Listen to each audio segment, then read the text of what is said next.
Breaking news.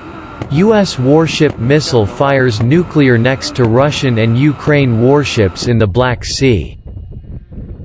The U.S. Navy routinely operates in the Black Sea, but a deployment of warships now would send a specific message to Moscow that the U.S. is closely watching, the official said.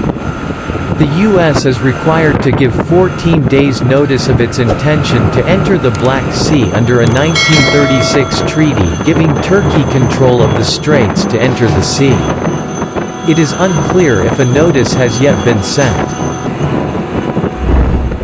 The defense official also said the Navy is continuing to fly reconnaissance aircraft in international airspace over the Black Sea to monitor Russian naval activity and any troops movements in Crimea.